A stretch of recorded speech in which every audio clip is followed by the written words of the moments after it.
नमस्कार. हॅलो सह्याद्रीच्या आजच्या भागात मी चैताली कानिटकर आपल्या सगळ्यांचं सहर्ष स्वागत करते. भारतीय क्रिकेटमध्ये मुंबईचं स्थान जर पंढरीसारखं असेल ना तर त्यातला सर्वात पवित्र गाभारा म्हणजेच आपलं वानखेडे स्टेडियम. 19 जानेवारीला आपल्या वानखेडे स्टेडियमला तब्बल 50 वर्ष पूर्ण झाली आणि या वानखेडे स्टेडियमवर अनेक ऐतिहासिक विक्रम रचले गेले.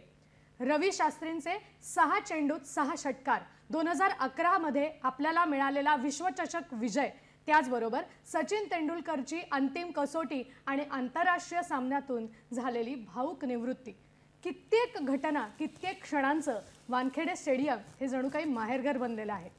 या 50 वर्षाच्या वाटचालीत नेमक्या काय काय घडामोडी झाल्या आणि भावी काळात वानखेडे स्टेडियमवरती काय काय उपक्रम आणि सामने होणार आहेत या संदर्भात चर्चा करण्यासाठी आजचा आपला हॅलो सह्याद्रीचा विषय आहे. पाहूया नेमका विषय काय आहे तो. आज आपण बोलणार आहोत वानखेडे स्टेडियम गौरवशाली 50 वर्ष. आणि या निमित्तानं आज आपल्या स्टुडिओमध्ये या विषयावर चर्चा करण्यासाठी, या विषयावर मार्गदर्शन करण्यासाठी 2 मान्यवर इथे आलेले आहेत. आज आपल्या बरोबर आहेत मुंबई क्रिकेट असोसिएशनचे सचिव अभय हडप सर. नमस्कार सर. नमस्कार. कार्यक्रमात आपलं मनापासून स्वागत करते. धन्यवाद. त्याचबरोबर आपल्या बरोबर इथे दुसरे जे मान्यवर आहेत मुंबई क्रिकेट असोसिएशनचे कार्यकारिणी सदस्य निलेश भोसले सर. नमस्कार सर. नमस्कार. कार्यक्रमात आपलं देखील मनापासून स्वागत करते. धन्यवाद. वानखेडे स्टेडियमची गौरवशाली 50 वर्ष हाच आपला हॅलो सह्याद्रीचा विषय आहे आणि आपल्याला दोन्ही मान्यवर या विषयावर मार्गदर्शन करणार आहेत. सर्वप्रथम मी दोघांचीही आपल्याला ओळख करून देते. मुंबई क्रिकेट असोसिएशनचे सचिव अभय हडप सर यांचा थोडक्यात परिचय. बँकेतून स्वेच्छानिवृत्ती झाल्यानंतर मुंबई जिल्हा कॅरम संघटनेचे ते माजी खजिनदार राहिलेले आहेत. त्याचबरोबर अंडर 14 सिलेक्शन ट्रायल टूर्नामेंट 1996 मध्ये त्यांनी सुरू केल्या. 2019 पासून मुंबई क्रिकेट असोसिएशनचे सदस्य झाल्यावर त्यांच्या कारकिर्दीत 105 टूर्नामेंट दरवर्षी राबवल्या जातात. मुंबईच्या महिला क्रिकेटच्या टीमच्या प्रगतीसाठी सुद्धा त्यांनी झपाटून प्रयत्न केलेले आहेत आणि ते करत आहेत. तेव्हा आज त्यांचं मार्गदर्शन आपल्याला मिळणार आहे. अभय सर, पुन्हा एकदा आपलं स्वागत करते. थँक्यू. आपल्याबरोबर दुसरे मान्यवर आहेत निलेश भोसले सर. त्यांचा आहे थोडक्यात परिचय. मुंबई क्रिकेट असोसिएशनचे कार्यकारिणी सदस्य, मुंबई अंडर 14 अंडर 16 सिलेक्शन कमिटीचे माजी अध्यक्ष, चंद्रकांत पंडित क्रिकेट क्लिनिकचे हेड कोच. मुंबईच्या क्रिकेट आणि कम्युनिटी सर्व्हिसमधील निलेशजींचा प्रवास हा खरोखर अतिशय प्रेरणादायी आहे. ते स्वतः उत्तम क्रिकेटपटू आहेत. क्रिकेटच्या अनेक स्पर्धा आजवर ते जिंकलेले आहेत. वेलिंग्टन क्रिकेट क्लबचे ते कोच आहेत. उत्तम कोच, प्रभावी नेतृत्व शैली असलेले हे आजचे आपले मान्यवर. तरुणांना मार्गदर्शन केलेलं आहे. अनेक ठिकाणी त्यांनी प्रशिक्षणही दिलेलं आहे. वानखेडे स्टेडियम गौरवशाली 50 वर्ष हा आजचा आपला हॅलो सह्याद्रीचा विषय आहे. तेव्हा या अनुषंगाने आपले प्रश्न असावेत. आता वेळ न घालवता लगेचच कार्यक्रमाला सुरुवात करते. सर्वप्रथम आपलं मनापासून अभिनंदन आणि मगच पहिल्या प्रश्नाकडे येणारे निलेश सर, आपल्याकडे पहिला प्रश्न घेऊन येते की वानखेडे स्टेडियमची निर्मिती हीच मुळात अतिशय प्रेरक आणि मराठी माणसाला जागृत करणारी घटना आहे असं मला वाटतं. तरी या निमित्तानं काय सांगाल, ही निर्मिती कशी झाली? वानखेडे स्टेडियमची निर्मिती ही खरोखरच मराठी माणसाच्या अस्मितेचा प्रश्न घेऊन निर्मिती झालेलं हे स्टेडियम आहे. वानखेडे सरांकडे काही तरुण आमदार त्या काळी 1974 साली गेले होते आणि त्यांनी क्रिकेट मॅच खेळूया असं जेव्हा त्यांना सांगितलं, वानखेडे सर त्या आमदारांना घेऊन विजय मर्चंट सरांकडे गेले आणि तेव्हा थोडीशी शाब्दिक बाचाबाची झाली की तुम्ही खेळू शकत नाही मराठी माणूस, असं थोडंसं ते जी बाचाबाची झाली. आणि ते वातावरण निर्मिती होण्यासाठी ती बाचाबाची खूप महत्त्वाची झाली. कारण ती बाचाबाची झाली म्हणून आज हा गौरवशाली काल, हा जो क्षण झाला, वानखेडे स्टेडियमची सुवर्ण महोत्सव 50 वर्ष झाली, ती शाब्दिक बाचाबाची झाली नसती तर एखाद्या वेळी वानखेडे स्टेडियमची निर्मिती झाली नसती. पण वानखेडे स्टेडियम जेव्हा निर्माण करण्याचा एक प्रयत्न त्या काळी वानखेडे सरांनी केला आणि 13 महिन्यात ते स्टेडियम उभं राहिलं. म्हणजे खरोखरच आपण विचार करू शकतो की 1974 साली मुख्यमंत्री वसंतराव नाईकांनी जागा दिली, निधी, शेवटी पैशाशिवाय काही होऊ शकत नाही, पण वानखेडे सरांनी जिद्द केली होती आणि मराठी माणूस काय करू शकतो हे वानखेडे सरांनी 1974 मध्ये वानखेडे स्टेडियम उभारून सिद्ध केलं की मराठी अस्मितेवरती जेव्हा येतं तेव्हा खरोखरच मराठी माणूस पाठी राहत नाही. आणि आज हे गौरवशाली क्षण काल आम्ही जेव्हा बघितलं, खरोखरच आम्हाला देखील अभिमान आहे की आम्ही त्या क्षणाचे आम्ही साक्षीदार आहोत. नक्कीच सर, तुम्ही म्हणालात ते फार महत्त्वाचं आहे की कदाचित कुठेतरी एखादी गोष्ट घडायला लागते, ती जर घडली नसती तर आजचा दिवस हाच मुळात आपण बघू शकलो नसतो.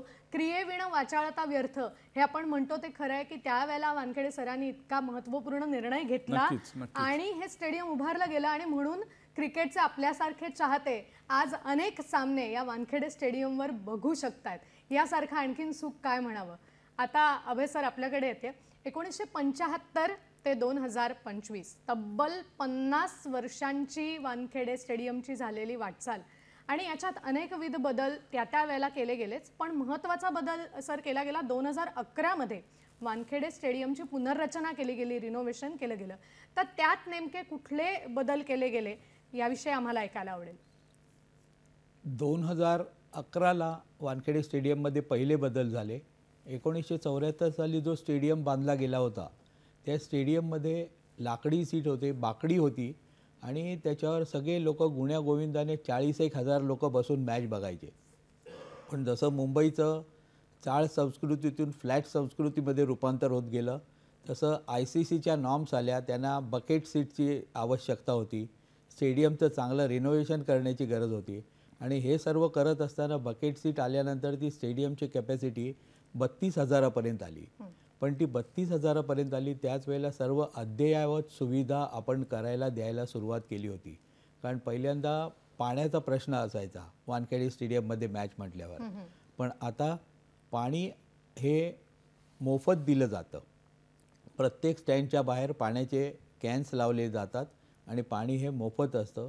आणि विशेष कुठची जर मॅच किंवा काही सामना कुठचा असला तर त्या आता मागच्या वेळेला आम्ही पॉपकॉर्न आणि कोल्ड्रिंक पण दिलं होतं. मग हे सर्व फ्री ऑफ चार्ज सगळं दिलं जातं आणि त्याच्यामुळे लोकांना तिकडे चांगला अनुभव घ्यायला मिळतो. आणि एवी तेवी जेव्हा लोक येतात तर लोकांना मुख्य त्याच्यामध्ये रस असतो मॅच बघण्यात. कारण मॅचचा पहिला बॉल पडला की त्यानंतर लोक इकडे तिकडे कुठच्याही सुविधांकडे बघत नाही, ते फक्त मॅचकडे लक्ष असतं आणि शेवटच्या चेंडूपर्यंत त्या मॅचकडे लक्ष असतं. आणि हे सगळ्यात मोठं आहे. पण तरी आपण जशा जशा आपल्याला सुचत जातं त्याप्रमाणे चांगली टॉयलेट्स महिलांसाठी, आता महिला प्रेक्षक वाढलेले आहेत तर महिलांसाठी विशेष टॉयलेट आता बनवावी लागली. मग त्याप्रमाणे हे वेगवेगळ्या सुविधा आपण दरवेळेला वाढवत जातो. स्वच्छतेचा प्रश्न येतो. आता लागोपाठ मॅच असले, 5 दिवसाची मॅच असली की रोज संध्याकाळी स्टेडियम साफ करावा लागतो. तर हे सगळ्या आपण टप्प्याटप्प्याने सगळ्या इम्प्रूव्हमेंट करत चाललेलो आहोत. आणि आता वानखेडेवर मॅच बघणं हा एक सुखद अनुभव असतो असं आम्ही नोंद घेतलेली आहे त्याची. आणि जशा सूचना आम्हाला येतात, कारण याच्यात टीका करणारे असतात की ही सुविधा नाही ती सुविधा नाही, तर जी सुविधा आम्ही देऊ शकतो आणि त्या सुविधा देण्याचा आम्ही 100% प्रयत्न करतो आणि त्यात आम्ही यशस्वी होतो. कारण आमची कार्यकारिणी हे सगळ्यांचे ज्या ज्या सूचना येतात त्या सगळ्या लक्षात घेऊन त्याच्यावर आम्ही पुढे आमचा प्रगती करण्याचा प्रयत्न करतो. नक्कीच मला वाटतं अभय सर खूप चांगलं मार्गदर्शन आपण केलं, कारण हे एकट्याचं काम नाही आहे. आपली संपूर्ण टीम कसोशीने प्रयत्न करून हे काम करते आणि म्हणूनच तर 50 वर्षापर्यंतचा प्रवास हा अतिशय चांगल्या पद्धतीने आपल्या समोर आलेला आहे. निलेश सर आता आपल्याकडे येते. आपण स्वतः अतिशय उत्तम क्रिकेटपटू आहात आणि आपलं आणि वानखेडे स्टेडियमचं नातं हे जिव्हाळ्याचं आणि जुनं आहे. तर नेमक्या ह्या आठवणी आम्हाला ऐकायला आवडणार. कसं आहे, मुंबई ही क्रिकेटची पंढरी आहे. आता मी क्रिकेटपटू आहे, पण वानखेड्यावर खेळणं हे खरोखरच एक मोठं भाग्याचं मुंबईतील क्रिकेट खेळाडूंसाठी एक मोठं भाग्याचा क्षण असतो.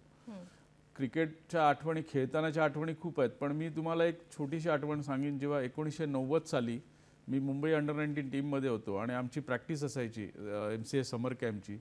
ती त्या मे महिन्यात मला असं वाटतं आठवतं आहे, मुंबई वर्सेस हरियाणा ही रणजी ट्रॉफी फायनल होती वानखेडे स्टेडियमवरती. आणि मुंबईचा संघ पाहता लालचंद राजपूत, शिशिर हटंगडी, दिलीप वेंसरकर सर, संजय मांजरेकर, चंद्रकांत पंडित, भारतरत्न सचिन तेंडुलकर, विनोद कांबळी, सलील अंकोला, राजू कुलकर्णी म्हणजे दिग्गज सगळे त्या मुंबई संघात होते. आणि ती पर्वणी होती मुंबई आमच्यासाठी की एवढ्या मोठ्याना ग्राउंडवरनं बघायला मिळतंय. आणि समोर होते भारताचे ज्यांनी 1983 साली वर्ल्ड कप जिंकून दिला ते कपिल देव सर, चेतन शर्मा सर आणि अमरजित केपी. म्हणजे मुंबई वर्सेस हरियाणा ही मॅच पाहता मॅडम असं होतं की मुंबई आरामात जिंकेल.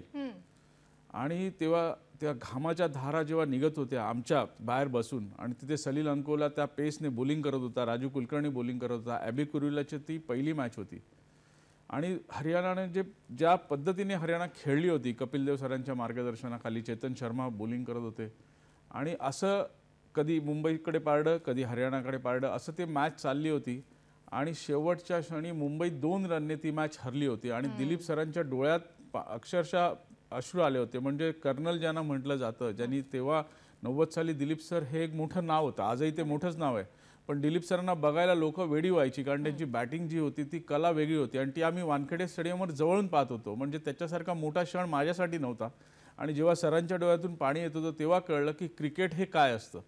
मुंबईला क्रिकेटची पंढरी म्हणतात, पण क्रिकेट वेड काय असतं. किंवा आज सचिनला आपण देव म्हणतो, पण ते देवत्व येण्यासाठी त्यांनी काय सॅक्रिफाईस केलं असेल हे आता आपल्याला कळतं. पण त्यावेळी 90 साली जेव्हा दिलीप सर रडले होते वानखेडेच्या त्या ड्रेसिंग ग्राउंडवरनं जाताना आणि ड्रेसिंग रूममध्ये म्हटलं जातं की त्यांचं ते थांबत नव्हतं.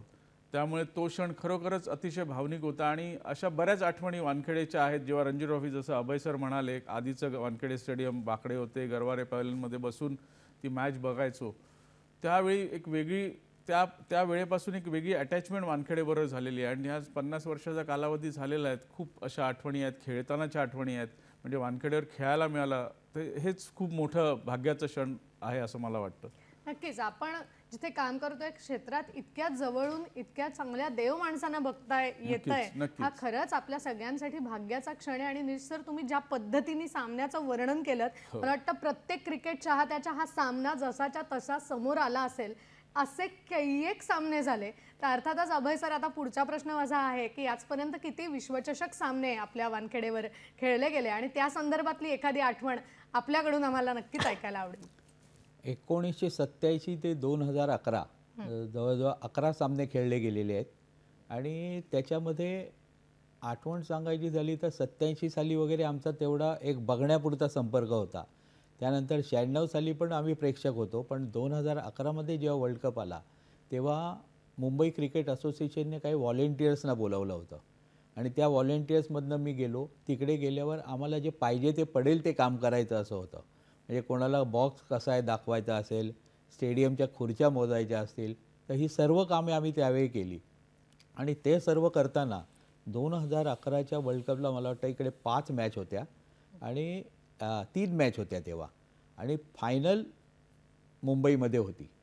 तर आम्हाला एकच होतं त्या व्हॉलेंटियर करण्यामागे की मुंबईमध्ये वर्ल्ड कपची जी फायनल होणार ती आपल्याला बघायला मिळणार आहे. एकमेव उद्दिष्टाने आम्ही ते काम स्वयंसेवक म्हणून करत होतो. पण कर्मधर्म संयोगाने भारत जिंकत गेला, भारत फायनलला आला आणि भारत तो वर्ल्ड कप जिंकला. म्हणजे ह्याच्यापेक्षा मोठा क्षण आपल्या आयुष्यात दुसरा कुठचा नाही. आणि होम टीमने वर्ल्ड कप जिंकण्याची ती पहिली वेळ होती वर्ल्ड कपच्या इतिहासातली. तर हे याची देही याची डोळा आम्हाला बघायला मिळालं, अनुभवायला मिळालं. आणि भरपूर काम त्यावेळेला आम्ही जवळजवळ 1.5 महिना कामच करत होतो. कारण स्टेडियम नवीन होता आणि सगळ्या सुविधा नवीन होत्या. आणि हे सगळं केल्यानंतर जे परिश्रमाचं चीज झालं जे म्हणतात ते 2011मध्ये तो वर्ल्ड कप जिंकला. तो दिवस आयुष्यात आम्ही कधीही विसरू शकत नाही. एवढा आनंदाचा क्षण होता तो. नक्कीच. मला वाटतं कोण विसरेल हा क्षण. त्यावेळेला ती मिळालेली ट्रॉफी आणि विजयाचा झालेला आपला इतका मोठा पराक्रम याचा कोणीही वर्णनही करू शकत नाही. इतका हा अवर्णनीय सामना झाला. आणि ही आठवण नक्कीच प्रत्येक प्रेक्षकाच्या मनचक्षूंसमोर जशीच्या तशी पुन्हा एकदा उभी राहिली असेल. निलेश सर, आता आपल्याकडे येते की क्रिकेटचं वेड म्हणायला लागेल. इतके आपल्याकडे क्रिकेटचं वेड असणारे चाहते आहेत, रसिक प्रेक्षक आहेत.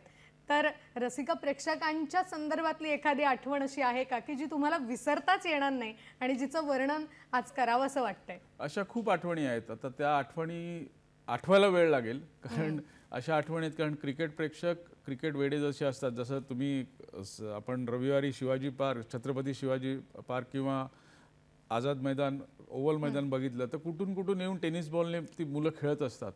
आता कालचीच मी तुम्हाला एकदम ताजी आठवण देतो. माझा एक सहकारी आहे, त्याचे 2 मित्र होते, तर त्यांना तिकीट पाहिजे. मी त्यांना तिकीट दिलं कालच्या ह्याचं. काल तर वेगळंच हे होतं, कार्यक्रम वेगळाच होता. पण त्यांनी वानखेडे स्टेडियममध्ये जेव्हा ते आले, ते त्यांच्या डोळ्यात पाणी होतं आणि ते लिटरली खाली वाकून नमस्कार केला. त्या गवत त्यांनी डोक्याला लावलं. म्हणजे त्या मातीतून जे दिग्गज झाले, म्हणजे सुनील गावस्कर सर असतील, दिलीप वेंगसरकर सर असतील, त्याच्या आधीपासूनचे सर्वच जे क्रिकेटर्स, मोठे मोठे क्रिकेटर झाले आणि ह्या वानखेडे स्टेडियमने असं सुवर्ण महोत्सवी साक्ष दिलेली आहे.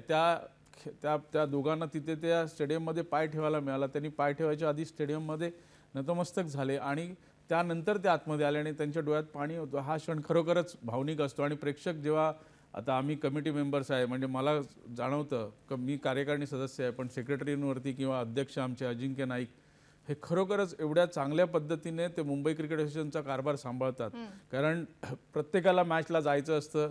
जसं अभय सरांनी मगाशी सांगितली, थोडी कॅपॅसिटी आमची तरी 33,000ची कॅपॅसिटी आहे, ती थोडी कमी झाली बॉक्स सीटमुळे. पण मॅच प्रत्येकाला स्टेडियममधून बघायची असते आणि तो आनंदच वेगळा असतो. आता ते आम्हाला तो आनंद देवाच्या कृपेने आम्हाला अनुभवता येतो, पण सामान्य प्रेक्षकाला तो अनुभव देण्यासाठी अजिंक्य नाईक असतील, अभय हडप असतील, आमचे दीपक पाटील असतील, हे खूप खरोखरच प्रामाणिक प्रयत्न करत असतात. पण तरी त्या प्रयत्नाला पूर्ण यश मिळत नाही, कारण ती कॅपॅसिटी कमी झालेली आहे. आणि ते जेवढ्या तिकीट्स देता येतील, म्हणजे त्यासाठी त्या BMC स्कूलमधली मुलं असतील, त्यांना आम्ही तिकीट्स देतो, म्हणजे त्यांना एक तो आनंद मिळतो. कॅन्सरग्रस्त मुलांसाठी आम्ही ते प्रोव्हिजन करत असतो. म्हणजे ह्या गोष्टी चालू असतात. पण शेवटी कॅपॅसिटीमुळे आणि काही गोष्टींमुळे कुठेतरी आम्हाला देखील आडकाठी निर्माण होते. आणि त्यामुळेच पण आता प्रेक्षकांचं बघायचं झालं तर प्रेक्षक त्यांना किती दिलं तरी ते, म्हणजे आता आम्हाला जे फोन येतात की सर ह्या मॅचची तिकीट द्या, ह्या मॅचची IPLच्या तिकीट द्या, आता परत 2 तारखेला इंडिया इंग्लंडची मॅच आहे, म्हणजे ते प्रेशर माझ्यावर एवढं असतं, तर सेक्रेटरीवरती किती असेल हा विचारच करू शकत नाही. त्यामुळे खरोखरच त्या आठवणी, म्हणजे प्रेक्षकांच्या आठवणी, ह्या एक पुस्तक त्याच्यावर आपण लिहू शकतो, अशा एवढ्या आठवणी येतात. नक्कीच निलेश सर, पण आज तुम्ही खूप चांगल्या पद्धतीने हे सांगितलं, तर मला वाटतं प्रत्येक क्रिकेटचा चाहता यांना सुद्धा येणाऱ्या मर्यादा समजून घेत असेल, कारण यांच्यावरही तितकीच जबाबदारी असते. आणि प्रत्येक चाहत्यालाच वाटत असतं की वानखेडे स्टेडियममध्ये बसून छान मनसोक्त सामना बघावा, ही कोणाची इच्छा असणार नाही. हरकत नाही सर, खूप चांगल्या पद्धतीने आपण बोलत आहात आणि असंच मार्गदर्शन आपण त्यांच्याकडून घेणार आहोत. पण वेळ झाली आहे एका छोट्याशा विश्रांतीची. आपण मात्र कुठेही जाऊ नका, आम्ही लगेचच परत येतोय. पाहत रहा हॅलो सह्याद्री. स्वागत करते. वानखेडे स्टेडियम गौरवशाली 50 वर्ष आजचा आपला हॅलो सह्याद्रीचा विषय आणि आपल्याला मार्गदर्शन करतायत अभय हडप सर आणि निलेश भोसले सर. अभय सर, आपल्याकडे येते की मुंबई क्रिकेट असोसिएशन हे महिलांसाठी, महिला क्रिकेटच्या प्रगतीसाठी सुद्धा काम करतंय, तर ते नेमकं कशा पद्धतीने आहे आणि साधारण भविष्यकाळातले काय उपक्रम आपल्या समोर आहेत, काय सांगाल? महिला क्रिकेट सध्या मुंबईमध्ये अतिशय चांगल्या प्रकारे आम्ही चालू केलेलं आहे. म्हणजे 2019मध्ये जेव्हा या कमिटीवर निवडून आलो, तर त्यावेळेला महिलांसाठी पूर्ण वर्षभरात एक स्पर्धा असायची आणि त्याच्या आधारावर नंतर संघ निवडले जायचे. पण आता महिला क्रिकेटमध्ये अंडर-15, अंडर-19, अंडर-23 आणि सिनियर असे 4 ग्रुप झालेले आहेत. आणि त्याच्यात मुंबईने अजून अंडर-17 हा ग्रुप वाढवलेला आहे. तर या 4 ग्रुपमध्ये मग त्या ज्या स्पर्धा असतात, त्या स्पर्धांना साजेशा लोकल स्पर्धा आपण चालू केलेल्या आहेत. आणि आता एक स्पर्धेवरनं आता 2024मध्ये आपण 13 स्पर्धा त्या मुलींसाठी दिलेल्या आहेत. आणि 13 स्पर्धा तर दिल्याच आहेत. पूर्ण भारतात किंवा कदाचित पूर्ण जगामध्ये एकमेव अशी स्पर्धा आहे मुंबईमध्ये की जी लीग, वुमन्स लीग होते. आणि त्याच्यात 56 टीम यावर्षी सहभागी गेल्या वर्षी झाल्या होत्या. आणि 56 टीममधनं 28 टीमची लीग आता आपण चालू केलेली आहे. आणि त्या टीमची लीग अतिशय व्यवस्थित चालू असते. अतिशय कॉम्पिटिटिव्ह क्रिकेट आहे. आणि त्या सर्वाचे परिणाम म्हणून यावर्षी आपण सिनियर नॅशनल T20 आपण जिंकलेलो आहोत. आज आपल्या अंडर-19 आणि अंडर-23 या दोन्ही मुली सेमीफायनल आणि क्वार्टर फायनल खेळत आहेत. हे सामने आत्ता चालू आहेत या क्षणी. आणि हे सर्व असताना भरपूर सोयीसुविधा आपण देतो. त्यांना कुठच्याही प्रकारचं इन्फ्रास्ट्रक्चरची काही कमी पडू देणार नाही याची आम्ही गॅरंटी देतो. आणि हे सर्व गोष्टी केव्हा होतात म्हणजे मुंबई क्रिकेटची एक परंपरा आहे की पूर्वापार जे जे अध्यक्ष होते ते एकदम विजनरी होते आणि तसंच ती परंपरा चालू आहे. शरद पवार साहेब होते, आशिष शेलार होते, मनोहर जोशी सर होते. तर ह्यांच्याकडे एक ठराविक प्लॅन असायचा आपण कशा तऱ्हेने प्रगती करायची. तर त्याच धर्तीवर मध्ये आमचे अमोल काळे सर होते आणि आता अजिंक्य नाईक प्रेसिडेंट आहेत आणि अतिशय दूरदर्शी असं हे व्यक्तिमत्व आहे. त्यांनी अनेक नवीन नवीन उपक्रम चालू केले आणि खास करून मुलींसाठी, ज्या मुली आता बऱ्याचशा पश्चिम उपनगरातनं येतात, विरार, पालघर अशा सर्व ठिकाणावरनं येतात आणि बऱ्याच वेळेला आम्हाला असं लक्षात येतं की त्या मुलींना खर्चासाठी पैसे नसतात. तर अशा वेळेला त्यांना बेसिक मदत म्हणून त्यांना फर्स्ट क्लासचा पास आणि ज्या स्टेशनवर उतरतील तिकडनं त्यांच्या घरी जाण्यासाठी किंवा स्टेशनवर उतरून त्यांच्या प्रॅक्टिसच्या ठिकाणी जाण्यासाठी असं मिळून एक ठराविक रक्कम आम्ही दर महिन्याला त्यांना चालू केलेली आहे. आणि आम्हाला असं लक्षात आलं की ह्याचा फार चांगला उपयोग झाला आहे. म्हणजे त्यांना यायचं जायचं कसं हे जे टेन्शन होतं आणि ही आमच्या अध्यक्षांची खास जी स्कीम चालू केली त्याला अतिशय चांगला प्रतिसाद मिळाला आहे. आणि मुख्यतः मुलींवरचं किंवा मुलांवरचं दडपण जातं, कारण एज ग्रुप मुलांना इन्कम काही नसतं बरोबर. आणि त्यांच्या पालकांची परिस्थिती कशी असते आपल्याला माहिती नसतं. पण अशा पद्धतीमध्ये जेव्हा हे आम्ही योजना चालू केली त्याचा अतिशय चांगला दडपणाशिवाय त्या मुलं खेळायला लागली आहेत, लहान मुलं. आणि सर्व स्तरावर मुंबई क्रिकेटचे क्रिकेटपटू सध्या अतिशय चांगल्या रीतीने आपली कामगिरी करत आहेत आणि त्यांना आम्ही एकच सांगितलेलं आहे, तुमचं काम फक्त एकच आहे, तुम्ही एक कप घेऊन यायचा नॅशनल लेवलचा, बाकी सर्व सुविधा MCA तुम्हाला देणार. नक्कीच नक्कीच. मला वाटतं तुम्ही त्यात म्हणालात मॅडम तसं. त्यात मी ॲड करीन अभय सरांच्याच याच्यात की जसं अभय सर म्हणाले की जे प्रेसिडेंट आमचे आहेत अजिंक्य नाईक यांच्याच आणि आमच्या पूर्ण ॲपेक्स कमिटीने सध्या ऑफिस क्रिकेट जे आहे ते थोडंसं पाठीपुढे झालेलं आहे. बऱ्याचशा ऑफिसेसने क्रिकेट बंद केलं आहे. म्हणजे टाईम शील्डसाठी आधी सुनील गावस्कर सरांपासून सचिन तेंडुलकरपर्यंत, विनोद कांबळेपर्यंत सगळे दिग्गज खेळायचे. पण आज ऑफिस क्रिकेट थोडंसं पाठी पडलं आहे. तर त्या क्रिकेटसाठी त्यांनी त्यांचा तो खर्चाचा भार हा देखील आमच्या अजिंक्य नाईक आणि ॲपेक्स कमिटीने तो निर्णय घेतला की तो भार देखील MCA घेईल, जेणेकरून ऑफिस ते त्यांना मुभा देईल की बाबा तुम्ही जाऊन खेळा. तो खर्चाचा भार MCA घेत आहे आणि कुठेतरी ऑफिस क्रिकेट प्रमोट करून नवीन होतकरू खेळाडूंना त्याच्या माध्यमातून नोकऱ्या उपलब्ध करण्याचा प्रामाणिक प्रयत्न ह्या माध्यमातून होतोय. नक्कीच. मला वाटतं कुठलेही प्रश्न पैशापाशी येऊन थांबतात, ही गोष्ट खरी आहे. खेळाडूला खेळायचं असेल तर थोडंसं या गोष्टींचा सपोर्ट असायला लागतो. निलेश सर खूप चांगल्या पद्धतीने आणि अभय सरांनी मार्गदर्शन केलं की कशा पद्धतीने महिलांसाठी सुद्धा मुंबई क्रिकेट असोसिएशन सोयीसुविधा उपलब्ध करत आहे. आपल्याला एक फोन येतोय कार्यक्रमात, तो आपण आधी घेऊया. आपल्याला बदलापूरहून प्रश्न विचारतायत. Hello hello. हां नमस्कार.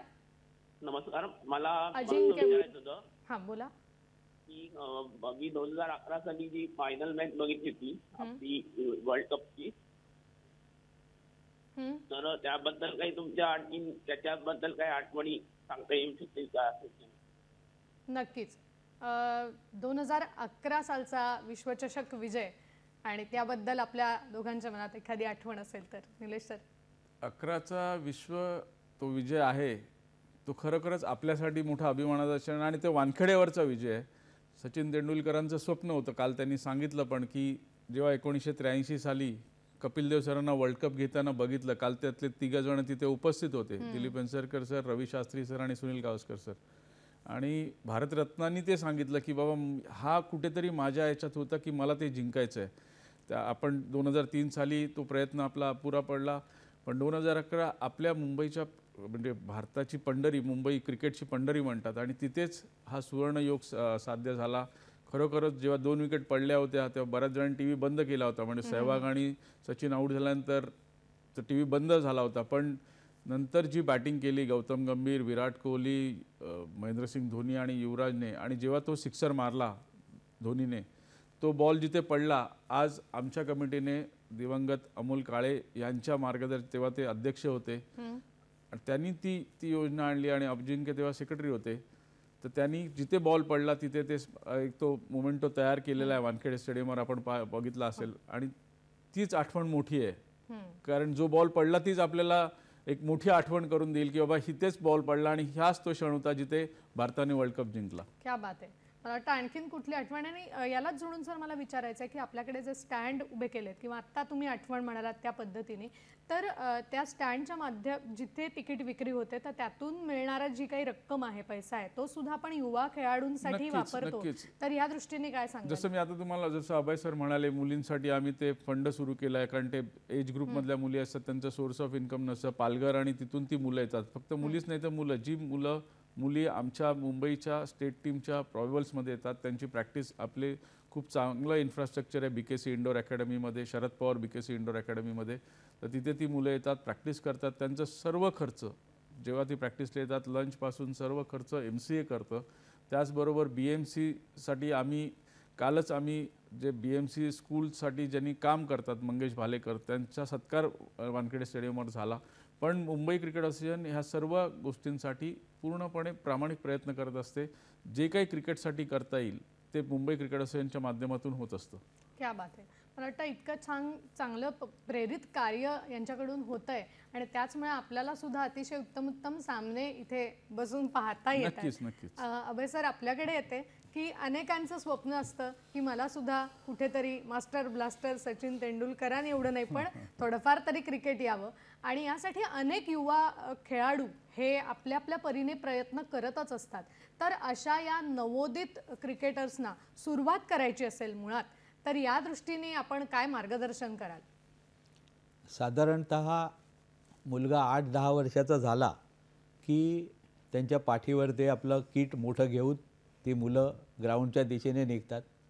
प्रत्येक पालकांना वाटतं की माझा मुलगा हा सचिन तेंडुलकर झाला पाहिजे.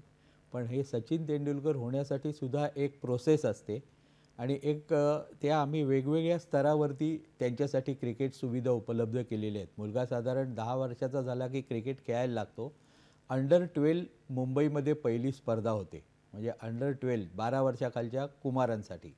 त्या स्पर्धेमध्ये 110 ते 120 संघ सहभागी होतात आणि 1001 मुलं दरवर्षी त्या स्पर्धेच्या माध्यमातून मुंबई क्रिकेटमध्ये एंट्री करतात. ते झाल्याच्या नंतर 14 वर्षाच्या कुमारांसाठी वेगवेगळ्या स्पर्धा आहेत. त्याच्यानंतर 16 वर्षाच्या कुमारांसाठी स्पर्धा आहेत.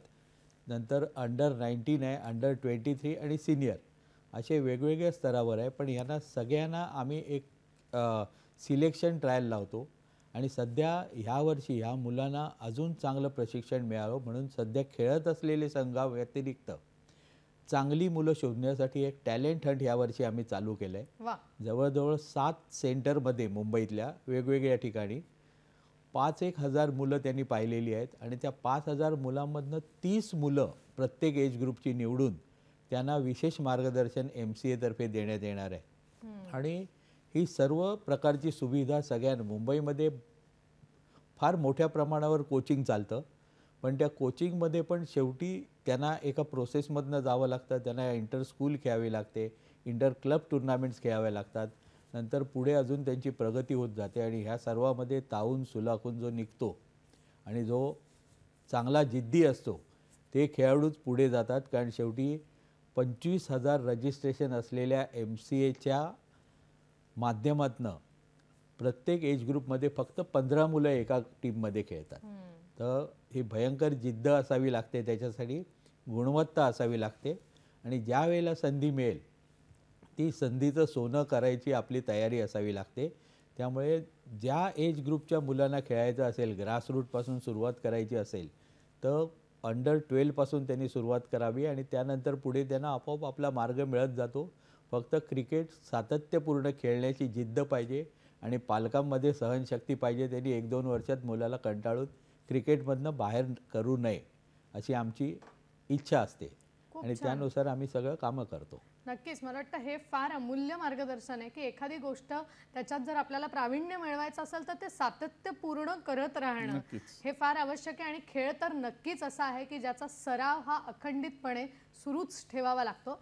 अभय सर, आपल्याला अंधेरीहून प्रसाद पटकी सरांनी एक प्रश्न विचारला आहे की महिला कसोटी सामने जे होतात तर त्याविषयी थोडंसं मार्गदर्शन आपल्याकडून त्यांना हवं आहे. महिला कसोटी सामने मला वाटतं हल्ली सुरू झालेले आहेत, पण आपल्या ज्या राष्ट्रीय स्पर्धा आहेत महिलांच्या किंवा आपल्या स्टेट लेवलच्या ज्या स्पर्धा असतात त्याच्यात मल्टी डेज क्रिकेट हा प्रकार सध्या नाही आहे. टेस्ट आता होत आहेत आपल्या, पण आम्ही ज्या पातळीवर काम करतो आहे तर मुंबईमध्ये किंवा भारतीय लेवलवर नॅशनल लेवलवर ज्या टुर्नामेंट्स होतात त्याच्यात सध्या फक्त T20 आणि वन डे हे 2 फॉर्मॅट आहेत आणि मल्टी डेजचं फॉर्मॅट अजून नॅशनल टुर्नामेंटसाठी आपल्याकडे आलेलं नाही.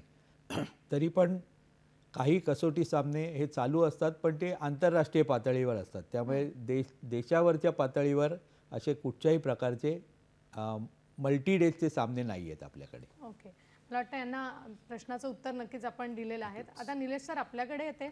आपण अतिशय उत्तम स्वतः क्रिकेटपटू आहात आणि अनेक विद्यार्थ्यांना आपण प्रशिक्षण देता आहात. तर एक कोच म्हणून, प्रशिक्षण देणारी व्यक्ती म्हणून आपल्याला काय सांगावंसं वाटतं? हे प्रशिक्षण कशा पद्धतीने घेतलं पाहिजे, पुढे कसं गेलं पाहिजे, सातत्य कसं तर ठेवलं जसं पाहिजे? अभय सर म्हणाले की अंडर-12 एज ग्रुपपासून आपण सुरू करायला पाहिजे. पण ते सुरू करत असताना मी तर सांगेन की पहिल्या 2-3 वर्ष तुम्ही जे नॉर्मल बेसिक असतं त्याच्यावर जास्त फोकस करायला पाहिजे, की लगेच मला अंडर-14 खेळायला पाहिजे, अंडर-16 खेळायला पाहिजे, हे डोक्यात पालकांनी न घेता आणि पालकांनी इंटरफेरन्स कमी करायला पाहिजे. त्या मुलाला फक्त, आपल्या पाल्याला फक्त अभ्यास आणि क्रिकेटवर फोकस करू दे. आजकाल झालं आहे काय की IPL असेल किंवा जनरेशन वाईज बघायला गेलात तर आधी सुनील गावस्कर सर होते, कपिल देव सर होते, दिलीप वेंगसरकर होते, त्यानंतर सचिन तेंडुलकर, विनोद कांबळेचा जमाना आला, मग धोनी युवराजचा जमाना आला, मग विराट रोहितचा आला. पालक फक्त ते टीव्हीवर बघतात आणि तेच मुलांवरती ते दडपण आणतात. ते न करता मुलांना त्यांचं जे खरोखरच बेसिक असेल, जसं आता अभय सरांनी सांगितलं, मुंबई क्रिकेट असोसिएशनच्या माध्यमातून गेल्या वर्षी Indian fast bowler Balvinder Singh Sandhu यांच्या मार्गदर्शनाखाली आपण फास्ट बॉलर कॅम्प केला. जवळजवळ 10,000 मुलं त्यांनी त्या कॅम्पमध्ये बघितली होती. ह्या वर्षी जसं अभय सर म्हणाले ते समीर दिघे यांच्या मार्गदर्शनाखाली स्पेशल टॅलेंट हंट कॅम्प चालू आहे. माझं एकच म्हणणं आहे की जेव्हा टॅलेंट हंट म्हणतो त्या मुलाकडे खरोखरच गुणवत्ता असेल तर त्याला काय सांगायची गरजच नाही आहे, कोणाला इन्फ्लुएन्स करायची गरज नाही आहे. तो त्या टॅलेंट हंटमध्ये नक्कीच, आणि समीर दिघे स्वतः भारताला खेळलेला खेळाडू आहे, त्यामुळे त्याला टॅलेंट कळतं. आणि त्यामुळे पालकांनी स्वतः ते प्रेशर न घेता किंवा आपल्या पाल्यावरती ते न देता मुंबई क्रिकेट असोसिएशन खरोखरच सक्षम आहे. खूप प्रामाणिक प्रयत्न मुंबई क्रिकेट असोसिएशनचा सगळीकडे चाललेला आहे. आणि त्यामुळे त्याचबरोबर आम्ही कोचेस सेमिनार घेतो, स्कोरर सेमिनार घेतो, अंपायर सेमिनार घेतो. जसं अभय सर म्हणाले 105 टुर्नामेंट ह्या मुंबईच्या ज्युरिडिक्शनमध्ये होतात पूर्ण सीझनमध्ये. मला तरी वाटत नाही की BCCIच्या कुठच्या असोसिएशन एवढ्या टुर्नामेंट घेत असेल. आणि खरोखरच मुंबईचा कारभार हा थोडाफार जेव्हा काम करत असतं थोडाफार चुका होणार. त्यामुळे त्याकडे लक्ष न देता पालकांनी देखील आपल्या मुलाला किंवा मुंबई क्रिकेट असोसिएशनच्या कारभारावरती विश्वास ठेवून, त्यांच्या प्रशिक्षकांवरती विश्वास ठेवून, जसं अभय सर म्हणाले सहनशीलता ठेवावी, मुलाला क्रिकेट खेळू दे, त्याच्याकडे गुणवत्ता असेल तर तो नक्कीच पुढे चांगलं क्रिकेट खेळेल. नक्कीच, खूप छान निलेश सर, एक प्रशिक्षण देणारी व्यक्ती आपल्यासमोर परीक्षक करता आहे आणि तो काय पद्धतीने सांगतोय हे जर आपण डोक्यात ठेवलं आणि त्या पद्धतीने पुढे गेलो तर नक्कीच नवोदित जे क्रिकेट खेळणारे मुलं आहेत, खेळाडू आहेत, त्यांना फायदा होईल. अभय सर, आता आपल्याकडे येते की आम्ही फक्त चाहते आहोत आणि रसिक प्रेक्षक आहोत.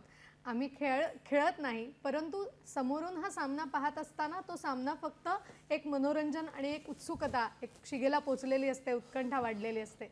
पण या सामन्यांपूर्वी जे स्टेडियम आहे त्याची देखभाल करणं हे तितकंच महत्त्वाचं आहे. मग ग्राउंड्समन असतील किंवा मग पिच क्युरेटर असतील, अनेक जण याच्यामध्ये कामाला लागलेले असतात. तर ते या आपल्या स्टेडियमची देखभाल कशा पद्धतीने करतात? स्टेडियमची देखभाल हा एक फार मोठा टास्क असतो कुठचाही आंतरराष्ट्रीय सामना होण्यापूर्वी. कारण हल्ली सोशल मीडिया वगैरे इतकं त्यांचा प्रभाव वाढलेला आहे की चूक करणं हे आम्हाला महागात पडतं. त्याच्यामुळे जेव्हा जेव्हा असे सामने येतात सर्वप्रथम स्टेडियमची सफाई हे सगळ्यात प्रथम काम असतं. सर्व प्रकारचे टॉयलेट्स वगैरे, महिला पुरुष जी टॉयलेट्स आहेत त्यांची साफसफाई, सर्व खुर्च्यांची साफसफाई, आणि प्रेक्षक आल्यानंतर कुठच्याही तऱ्हेची कसली कमतरता भासू नये यासाठी सर्व ठिकाणी पाण्याची व्यवस्था आणि अशा अनेक सुविधा आम्हाला द्याव्या लागतात. आणि त्या जशा जशा आम्हाला सुचतात किंवा त्याच्यात जी आम्हाला इम्प्रूव्हमेंट करायची असते ती आम्ही वारंवार करत राहतो. पण स्टेडियमच्या आधी प्रेक्षकांना तिकीटं उपलब्ध करून देणं किंवा आतमध्ये जे खाण्याचे फूड स्टॉल्स वगैरे असतात तर ते किती द्यायचे, ते कशा प्रकारे द्यायचे, किती प्रमाणात द्यायचे, तर हे बरीच सगळी गणितं असतात. लाईटसाठी आपल्याला जनरेटर व्हॅन लागते, परत BSTचं परमिशन्स घ्यावे लागतात, विविध स्तरावरच्या परमिशन आपल्याला लागतात. म्हणजे जर फूड स्टॉल वगैरे असतील किंवा आमची हॉस्पिटॅलिटी स्टँड असते तर त्याची गव्हर्नमेंटची परमिशन घ्यावी लागते. तर ह्या बऱ्याच लेवलच्या जवळजवळ 30 ते 35 प्रकारच्या परमिशन आम्हाला घ्याव्या लागतात. बापरे. आणि मॅच चालू असताना आणि प्रत्येक मॅचला किंवा प्रत्येक लागोपाठ जर 4 सामने असतील तर 4ही सामन्यांना तेवढंच आम्हाला मेहनत करावी लागते. म्हणजे एकदा घेतली की ती 4 सामन्यांना चालते असं नाही. प्रत्येक मॅचसाठी आम्हाला वेगळी परमिशन घ्यावी लागते आणि ते तेवढ्याच प्रमाणामध्ये सगळे कागदपत्र असतात. कारण मी सह्या करत असल्यामुळे जवळजवळ 150 सह्या मी करतो बापरे. ॲप्लिकेशन करण्यासाठी. तर तेवढं आम्हाला माहिती आहे की एवढ्या ठिकाणी आपली कागदपत्र जातात, ते त्या परमिशन्स आपल्याकडनं घेतल्या जातात आणि ते सगळं झाल्यानंतर तो 1 दिवसाचा जो सामना किंवा 5 दिवसाचा असेल तर लोकांना स्टेडियममध्ये आल्यानंतर तर सगळं दिसतं. पण ते स्टेडियममध्ये लोकांना आणण्यासाठी जे जे काय आम्हाला करावं लागतं ते सर्व आमच्या ॲडमिनिस्ट्रेटरना, आमच्या स्टाफना, MCAचे स्टाफ आत्ता जे आहेत ते अतिशय एकदम एक्सपर्ट आहेत. त्यामुळे कमिटी वगैरे जी असते, जी कार्यकारिणी, त्यांना अजिबात त्रास काय होत नाही. ते सर्व कामं त्यांच्या पद्धतीने चोख करतात, जेणेकरून ॲडमिनिस्ट्रेटरना कमीत कमी त्रास होईल आणि आम्ही प्लॅनिंग करतो आणि त्याचं एक्झिक्युशन त्या कमिटीकडनं केलं जातं. तर त्यामुळे हे दोघांच्या हातात हात घालून आम्ही जी कामं करतो त्याच्यामुळे जो अंतिम रिझल्ट आपल्याला दिसतो त्याच्या मागे ही एवढी सगळी मेहनत आहे. नक्कीच. मला वाटतं बॅकस्टेज एफर्ट्स जे म्हणतो ते हेच आहेत की आम्ही फक्त सामना बघतो मी म्हटलं तसं, पण या मागे प्रचंड मेहनत आहे आणि ते सामना बघतानाही आपण लक्षात घेतलं पाहिजे. या विषयावर हे दोघंही असंच मार्गदर्शन पुढेही करणार आहेत. पण वेळ झाली एका छोट्याशा विश्रांतीची. आपण कुठेही जाऊ नका, आम्ही लगेचच परत येतोय. पाहत रहा हॅलो सह्याद्री. ब्रेक नंतर पुन्हा एकदा सगळ्यांचं स्वागत करते. वानखेडे स्टेडियम गौरवशाली 50 वर्ष हा आपला हॅलो सह्याद्रीचा विषय आणि मार्गदर्शन करण्यासाठी आपल्याबरोबर आहेत अभय हडप सर आणि निलेश भोसले सर. अभय सर, आता आपल्याकडे यायचं आहे मला आणि ते या संदर्भात यायचं आहे की ही 50 वर्ष तर झाली आणि आता अमृत महोत्सवाच्या दिशेनं वाटचाल सुरू झालेली आहे. तर साधारण येणाऱ्या आगामी काळात मुंबई क्रिकेट असोसिएशनच्या योजना या काय आहेत? योजना म्हणजे सध्या ज्या पद्धतीने क्रिकेट चालू आहे त्याच्यामध्ये चांगल्यात चांगल्या सुविधा द्यायच्या, पण क्रिकेट खेळण्याच्या व्यतिरिक्त पण एखाद्या क्रिकेटरचं क्रिकेट खेळणं संपलं आणि हल्ली जरा नोकऱ्यांची कमतरता आहे, तर क्रिकेट खेळणं संपल्याच्या नंतर त्याने काय करावं, तर ह्याच्यासाठी एक गेल्या वर्षी आमच्या अध्यक्षांनी नॉलेज सेंटर इंट्रोड्यूस केलेलं आहे. त्या नॉलेज सेंटरमध्ये अंपायरिंग, स्कोरिंग, व्हिडिओ ॲनालिटिक आणि ग्राउंड क्युरेशन आणि अशा बऱ्याच कोर्सेस चालू केले. म्हणजे एक आमचा आत्ता सध्या एक प्लॅन आहे की गेल्या वर्षं पहिलं होतं त्याचं कॉन्व्होकेशन आता पुढच्या महिन्यात आम्ही करणार आहोत. पण त्या ह्याच्यात स्कोरर वगैरे हे जे पास झालेले आहेत ती पिढी एक पहिली बाहेर पडेल आणि एक मिनी विद्यापीठ सारखं जो किंवा कोर्स जो असतं ते नॉलेज सेंटर आम्हाला रेग्युलर चालू करायचं आहे. म्हणजे एखाद्या क्रिकेटरचं क्रिकेट संपलं की त्याच्यानंतर तो काय काय करू शकतो त्या सर्व शक्यता आम्ही पडताळून बघतो आहे आणि त्याप्रमाणे व्यवस्थित ते कोर्सेस चालू करायचे आहेत आणि त्याला अधिकृत रूप देऊन त्याकडनं चांगले जे बॅकस्टेजवाले असतात किंवा क्रिकेट संपल्यानंतर जे ॲक्टिव्हिटी असतात ते चांगली मुलं तयार करायची आहेत की जे क्रिकेटच्या इतर क्षेत्राशी संबंधित असतील. आणि मुंबईमधनं हे सर्व कोर्स केल्याच्या नंतर आम्हाला खात्री आहे की एकदा मुंबई या नावालाच वजन आहे, मुंबई क्रिकेट असोसिएशन.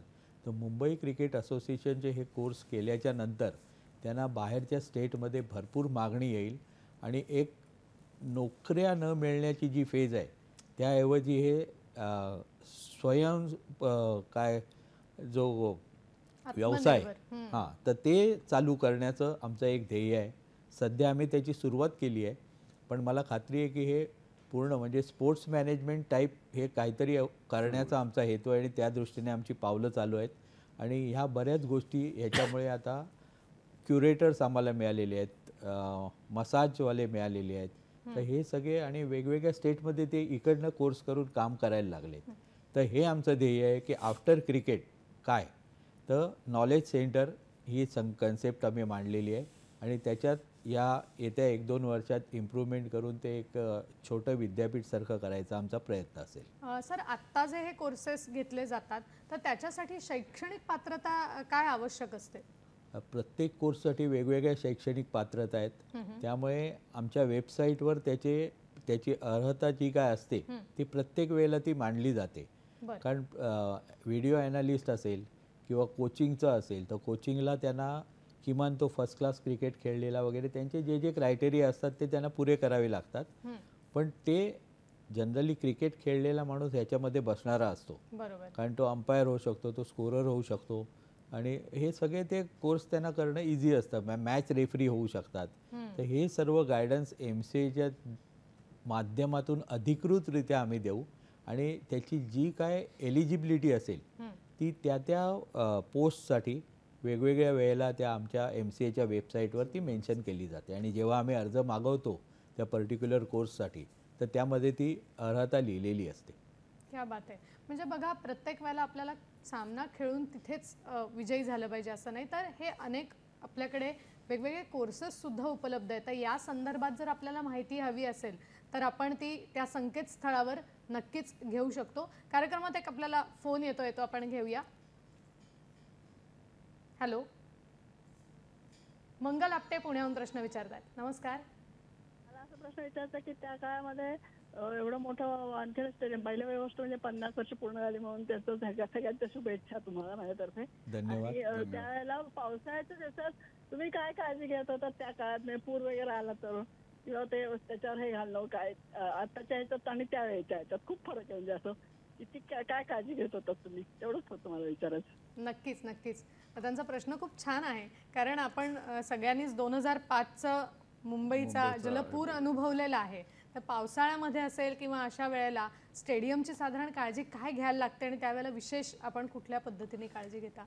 मेन जेव्हा स्टेडियमची उभारणी झाली तेव्हा ती ड्रेनेज सिस्टीम जी आहे, जी ड्रेनेज सिस्टीममधून पाणी जातं ती स्ट्रॉंग असायला लागते कुठच्याही याच्यात. आणि ते जवळ समुद्र असल्यामुळे वानखेडे स्टेडियमची ड्रेनेज सिस्टम ही एवढी चांगली आहे की तिथे पाणी थांबत नाही. आणि आमचे क्युरेटर असतील, ग्राउंड्समन असतील, हे पूर्ण 12 महिने त्याच्या पाठी जसं आपण एक लहान मुलाला वाढवतो तसं ते काम करत असतात. म्हणजे वानखेडे स्टेडियमच नाही तर आमचं BKC, जसं BKCला ग्राउंड आहे, कांदिवलीचं ग्राउंड आहे, इथे देखील जी देखभाल असते, मगाशी अभय सरांनी सांगितलं की काय काय देखभाली करायला लागतात. हा देखभालीचा जो भाग असतो तो फक्त एक मॅच पुरता मर्यादित नसतो. हा 365 दिवस ती देखभाल करायला लागते. त्याच्यामुळे त्यांना माहिती असतं की इथे बाबा पाणी साठणार, हा खड्डा आहे, तर त्याची ती मरमपट्टी असते किंवा ती जी ते पाणी साठू नये म्हणून ज्या काही सावधगिरीच्या उपाययोजना असतात ह्या वर्षभर राबवल्या जातात. त्यामुळे किती मोठा पाऊस येवो, पूर येवो, वानखेडे स्टेडियम किंवा आमचं BKC जरी बाकी लो लाईंग एरिया असेल तरी तिथे ते थांबत नाही पाणी, ते पाणी निघून जातं.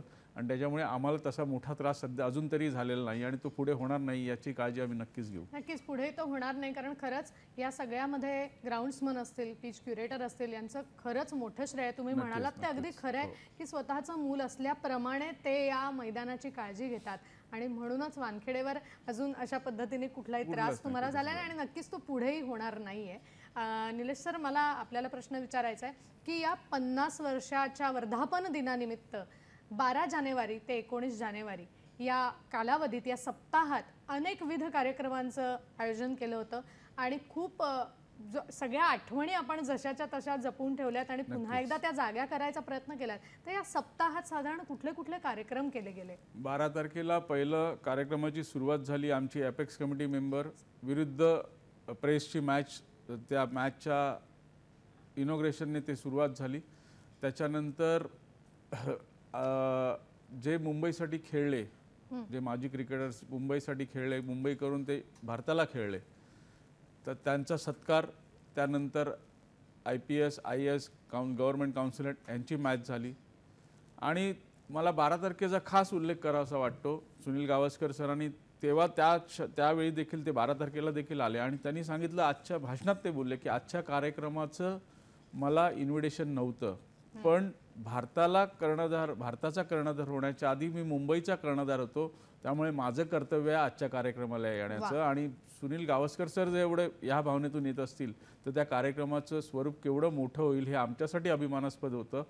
त्यानंतर 15 तारखेला म्हणजे मी तरी एवढे वर्ष जवळजवळ 30-35 वर्ष क्रिकेट खेळलोय, पाहतोय, मला तरी कुठे जाणं असं माझ्या तरी नजरेस आढळलं नाही आहे की ग्राउंड्समनसाठी हेल्थ कॅम्प कोणी ऑर्गनाईज केला असेल. तो अजिंक्य नाईक आणि पूर्ण मुंबई क्रिकेट असोसिएशनचे अपेक्स कमिटी मेंबर अभय हडप सर असतील, दीपक पाटील असतील, संजय नाईक असतील, आमचे ट्रेझरर अरमान मलिक असतील.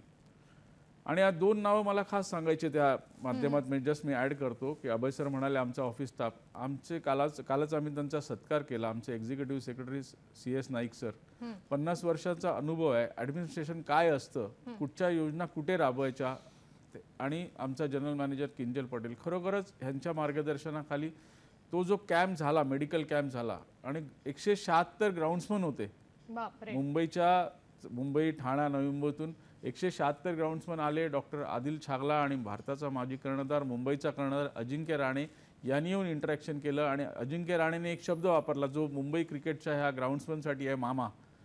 तो शब्द त्याने भाषणात वापरला. म्हणजे खरोखरच तो एक कार्यक्रम झाला. त्याच्यानंतर त्यांना त्यांच्या डेली यूजसाठी म्हणजे दैनंदिन गरजा ज्या असतात त्या गरजांमध्ये राशन किट असेल, ज्या गरजा त्यांना लागतात ते किट मुंबई क्रिकेट असोसिएशनतर्फे त्यांना देण्यात आलं. त्यानंतर संध्याकाळी जे आमचे एक्स कमिटी मेंबर होते, जे प्रेसिडेंट होते, विजय पाटील सर आले होते, ते त्यांचा सत्कार त्या वानखेडे स्टेडियमवरती झाला. आणि कालचा कार्यक्रम न भूतो न भविष्यती असा कालचा कार्यक्रम होता. त्यामुळे हा सप्ताह जो आहे, हा सप्ताह म्हणजे तो एक अविस्मरणीय असं म्हणावं लागेल. नक्कीच मला वाटतं कालचा तर भव्य दिव्य आणि बहारदार सोहळा झाला.